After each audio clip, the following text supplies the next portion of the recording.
Ауған солдаты көзге жас алдыратын әңгіме. Күнұзақ қарбалас тіршілігі мол жұмыстан шаршап-шалдығып үйіне келгені сол еді. Зайыбы қаншайым ас үйде дастархан жайып жүріп, бүгін түс ауа жұпыны киімі бар, қаңғыбасқа ұқсайтын бір адам сені іздеп келді. Қақпа сыртындағы қоңырауды шылдырлатып тұрған кім екен деп шықсам, самайын ақ қырау шалған сөлбірейген біреу тұр, оның түрінен шошып кеттім, деді жайбарақат. Ол кісі кім екен, деді абай зайыбының сөзіне мән беріп. Мәжитпін, ауған солдатымын, дейді. Не, деп жігіт ағасы басын көтеріп алды.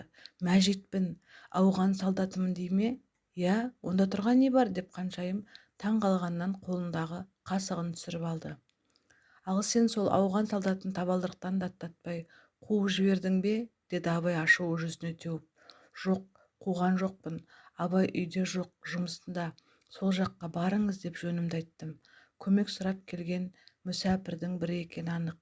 Кешкі ас дайын, дастарханға кел, деп әйелі қипақтап қалды. Жоқ, тамаққа тәбетім жоқ, деп ренжіген абай үйінің жоғарғы қабатына көтеріліп кетті. Мен соншалықты не істеп қойдым? Ол түрінде тұр, мүсәпір біреу, мүмкін қаңғыбас шығар. Келген адамның барлығын қалайша үйдің төріне шақырамын, деген қаншайым күйеуінің соңынан ілесті. Сен дұрыс деген жоқсың. Менің ауған жерінде қанды шайқаста болғанымды білесің. Неге ол кісіні үйге кіргізіп, маған қоңырау шалмайсың, деп ренжіген жігіт ағасы төргі бөлмеде киімін ауыстырып жатып, есікті жауып алды. Мен қайдан білейін, өзіңді мазалағаныма кей кезде ренжисің ғой, деп әйелі жабық есік сыртынан ақтала бастады. Мама, не болды, деп демалысқа келген шетелде жұмыс істейтін ересек ұлы бөлмесінен шықты. Мама, папа, неге ренжісіп жатырсыңдар, деп жоғарғы оқу орнында сабақ беретін қызы Гүлім де 3-ші қабаттан төмен түсті. Күндіз қаңғыбас кейіптегі бір ауған солдаты әкелеріңді іздеп келген. Соны неге үйге кіргізбедің, деп ол маған қатты ренжіп жатыр, деп аналары болған жайды айтты. Яғни ол кісі әкемнің 30 жыл бұрынғы қаруласы болып шықты ғой. Алайда сол соғыс бәз-баяғыда аяқталды.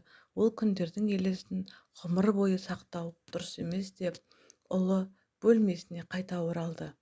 Мам, сен әкемнің ауған соғысына қатысқан адамдарға деген ерекше сый-құрметін білетін едің ғой. Не болса да үйге шақыру керек еді. Енді әкем көп уақыт бойы қапаланып жүретін болды, деп қызы да өз ойын білдірді. Күйеуінің мінезін жақсы білетін қаншайым дәл бүгін абайдың мазасын алуға болмайтынын түсініп, жеңіл күрсініп, төменгі қабатқа өз шаруасымен айналысуға кетті. Түні бойы абай көз іле алмады. Я, Мәжит сонау жылдары Қандыкөлек қаруласы болды. Сол талай жас боздақтың өмірін қыршыннан қиған Қандытау шатқалындағы шайқасты ғұмыр бойы ұмыта алмайтын шығар. Жан-жағынан анталап қаптаған жаналғыш дұшмандарға олардың әскери тобы 3 рет төтеп беріп, ақыры кейін шегінген. Қарша жауған оққа қарамай, оң аяғына, сол иығына оқ тиіп жараланған абайды иығына салып, шатқалдың қия белімен сүйреп алып шыққан осы ер жүрек Мәжит еді-ау. Оның ерлігі солдаттар арасында аңыздай айтылатын, өзі епті, жылдам қимылдайтын өжет, соғыстың тактикасында жете білетін Мәжитпен сол ауған жеріне барған алғашқы күні-ақ танысқан. Оның басты қасиеті қандай қауіпті жағдай болмасын, жолдасын жолға тастамайтын қайсар мінез еді. Бұрын оқ-дәрі иісі мұрындарына келмеген жас солдаттардың сол бөтен жерде болған соғыста бастан кешпегені, көрмеген қиындығы жоқ. Әлденеше рет өлімнің көзіне тура қарау үшін де батырлық қажет болды. Бірде жолда абайсызда тасадан тап беріп, оларды дұшмандар қоршап алып қолға түсірді. Мұндай қатыгездікті Абай, Мәжит, Иван, Коля, Вася есімді ондаған солдаттың алғаш көруі еді. Ұрып-соғып, аяусыз қорлағандарымен қоймай, тау беткейінде олардың қолдарын артына қайырып, байлап, атып, өлім құштыру үшін қаздай тізіп қойды. Абай жанындағы Мәжитке қараса, қара қошқыл жүзі түнеріп тістеніп алыпты. Ал басқа солдаттардың әлем тапырық түрлерінен ештеңені байқау мүмкін емес еді. Қап, ақыры ажал құшады екенбіз, жастығымызды ала кетпегеніміз-ай деген Мәжиттің өкінішті дауысын естіді. Сол кезде Абайдың көзінің алды тұманданып, денесі қалтырап, бір түрлі болып кетті. Алыс қалада қалған ата-анасы, бауыр қарындастары есіне түсіп, алаңсыз балалық шағы көз алдынан өте бастады. Апасы кішкене күнінде көп айтатын, балам, Алла тағалаға сыйынып жүр, көмегі болады деген сөзін ойына алды. Содан соң жас жігіт екі білегін қиған арқанға шыдап, басын көк жүзіне қаратып, іштей бар білген сөздерімен құдіретті жаратушыға сыйына бастады. Жерлеріне келген жау солдаттарын қолға түсіргендеріне мәз болған дұшмандар ауған тілдерінде шүлдірлеп, мылтықтарын оқтап, оларды ату үшін дайындала бастады. Осы кезде Абай телміре қарап тұрған көк аспанның жиегіндегі бір қара нүкте пайда болды. Оның артынан екінші, үшінші қара нүктелер пайда болып, көз ілмейтін жылдамдықпен бері жылжи бастады. Жақындағанда бәрінің көзіне түскені жаудың зәре-құтын қашыратын өздерінің қара қарғадай әскери тікұшақтары ұшып келеді екен. Әуедегі тікұшақтар лезде келіп дұшмандарды бұрқылдатып оқ астына алды. Тұтқындағы солдаттар тізерлеп жерге жата-жата қалды. Бұл тікұшақтардың кез келген кезде әуеде аяқ астынан пайда болып, соғысқанда алдарына жан салмайтынын білетін дұшмандар бытырай қашып, тау шатқалдарына кіріп кетіп, әуеге оқ бората бастады. Айналадағы сарғымды желмен көшірген тікұшақтың екеуі келіп, жандарына қонып, ішінен бірнеше әскери адамдар секіріп түсіп, тұтқындарға тез мініңдер деп белгі берді. Қолдары байлаулы солдаттар жер бауырлап, жауған оққа қарамай, тікұшаққа қарай жанталасып, еңбектей жөнелді. Жете бергенде әскери адамдар тікұшақ ішіне оларды көтеріп кіргізіп, көзді ашып жұмғанша әуеге көтеріліп кетті. Ажалдың аузынан құтылған жүздері сатал-сатпақ солдаттарға қарап, тікұшақ ұшқышы, қорықпаңдар, біз өзіміздің жауынгерлерді жауға тастамаймыз деп күліп жымың еткен. Бұл бастарына төнген бір ғана қауіп-қатер болса, алдарында сан түрлісі тосып тұрды.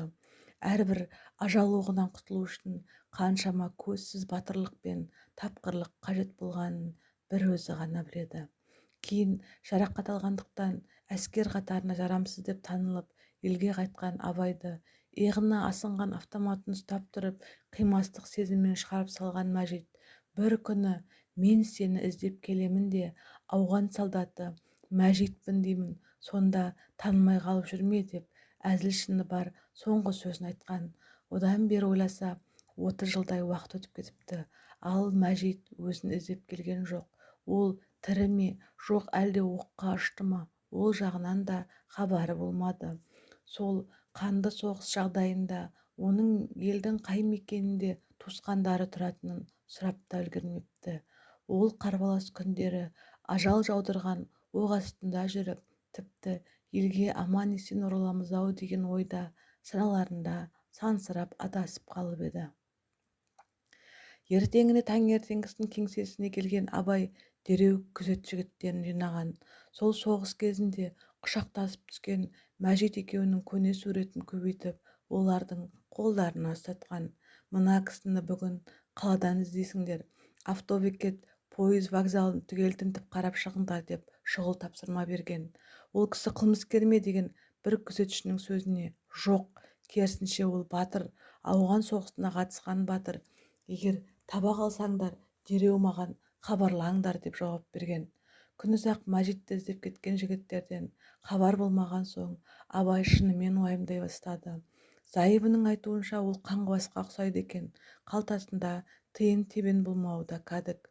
Сонда қайда түнеп шықты екен? Мүмкін жол жөнекей көлікпен келген жағына қайтып кеткен шығар. Онда өзінің оны іздеп табуы неғайбыл. Қандай жағдай болмасын, ол өзін іздеп келді ғой. Яғни бұйымтайы болды. Қап деп іштей енді қатты өкіне бастады. Осы кезде ұялы байланыс телефоны шылдыр ете қалды.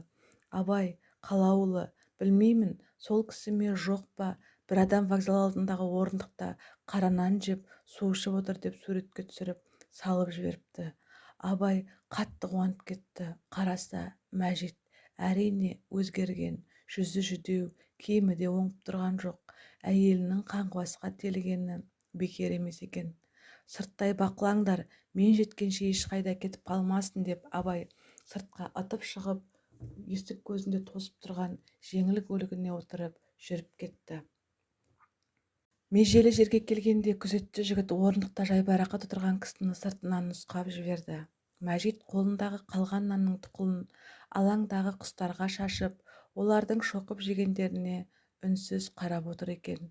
Жанына келген абайға көңіл де аударған жоқ. Ауған солдаты Мәжит, сіз кімді күтіп отырсыз деген. Абай әзілді сөзбен үн-түнсіз оның қатарына отырды. Жай бір ауған досымды іздеп келіп едім, таба алмадым.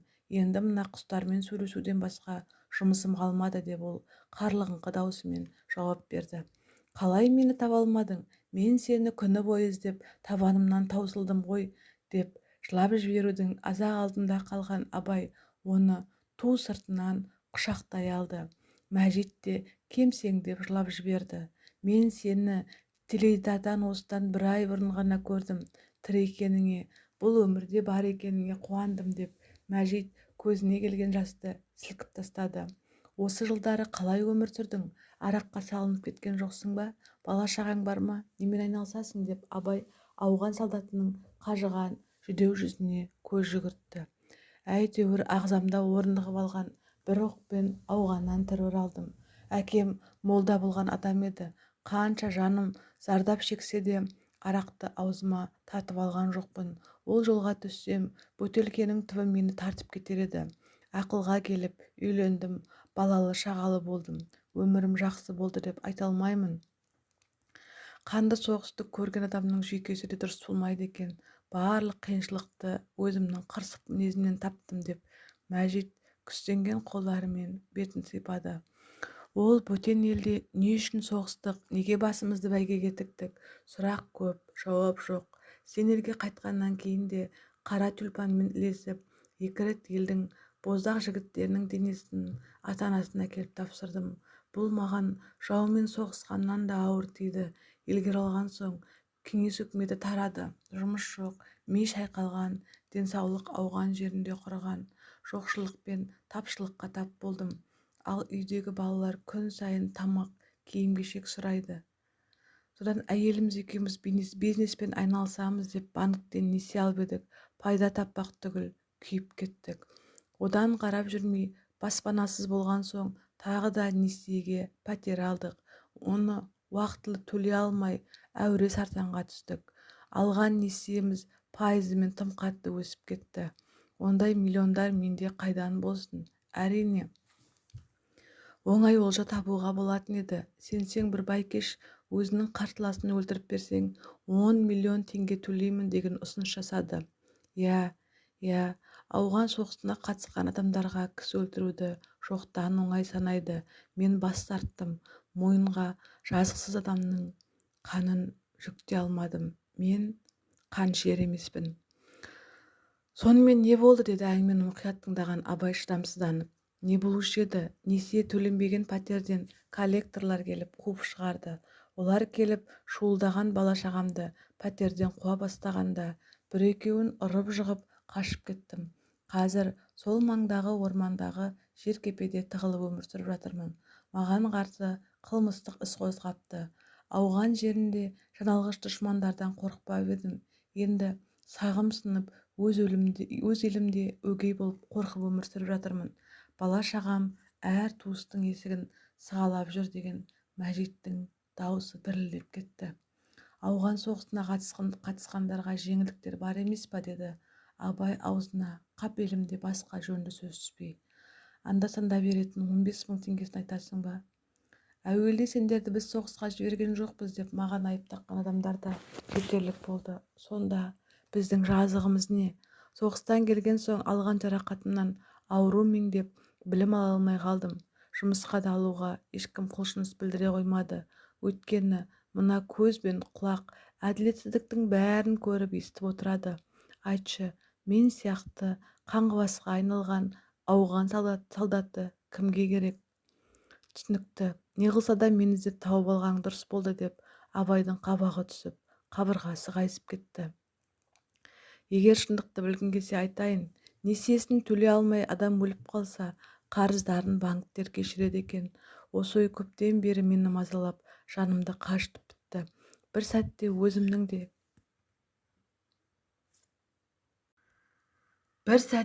өзімнің де бала-шағамның да барлық мәселесін осы жолмен шешкім келді. Менің ажалдан қорықпайтынымды сен білесің ғой. Не, сен жаудан қорықпаған жауынгер енді қиыншылықтан қорқатын болғансың ба? Қанша рет ажалдың бетіне тура қарап сытылып шықтың. Бұл жаман ой қалай миыңа келіп жүр деп Абай ашулы кейіппен сілкініп орнынан тұрып кетті. Сол күні кешке жақын теледидар қарап жатсам, сені бір хабардан көрсетті. Жақсы, іскер азамат болыпсың, шын айтамын, қатты қуандым. Соғыстағы күндер есіме түсті.